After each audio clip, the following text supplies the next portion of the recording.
வடகொரியாவில் அணு ஆயுத தடவாளத்தில் புதிய உலை கட்டமைக்கப்பட்டு வருவதாகவும் இது வரும் கோடை காலத்தில் பயன்பாட்டுக்கு வரும் என்றும் தெரிவிக்கப்பட்டுள்ளது.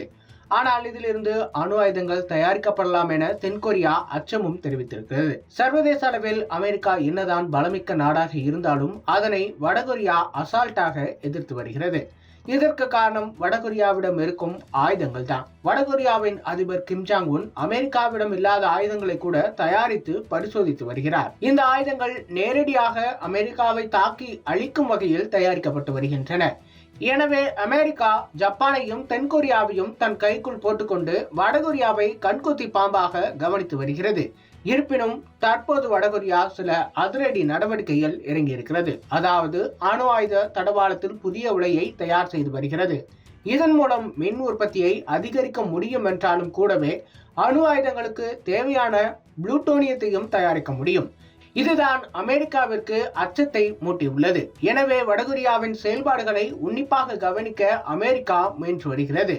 இந்த விவகாரம் குறித்து தென்கொரிய அதிகாரிகள் கூறுகையில், யோங்பியோனில் உள்ள 5 மெகாவாட் அணு உலையிலிருந்து ஆயுத தர புளூட்டோனியத்தை தயாரித்து வருகிறது.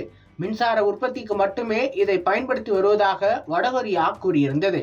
இந்நிலையில் தற்போது இந்த புதிய இலகுநீர் உலையை அது நிறுவியுள்ளது. இந்த ஆலை வரும் ஏப்ரல் மே மாதங்களில் பயன்பாட்டிற்கு வரும்.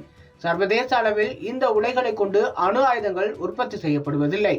ஆனால் இதிலிருந்து பெறப்படும் செறிவூட்டப்பட்ட யுரேனியத்துடன் புளூட்டோனியம் அணு ஆயுதங்களுக்கு சிறந்த எரிபொருள் என்பதையும் நாம் மறுத்துவிட முடியாது.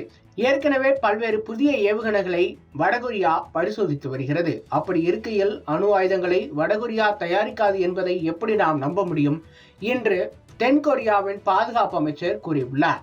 ஒருவேளை வடகொரியா அணு ஆயுதங்களை தயாரித்தால் அது ஆசியாவில் மிகப்பெரிய விளைவுகளை ஏற்படுத்தும் என்று சர்வதேச அரசியல் விமர்சகர்கள் கூறுகின்றனர். ஏனெனில் வடகொரியாவிற்கு ஆதரவாக களமிறங்க ரஷ்யா தயங்காது. அதை போல சீனாவும் சும்மா இருக்காது.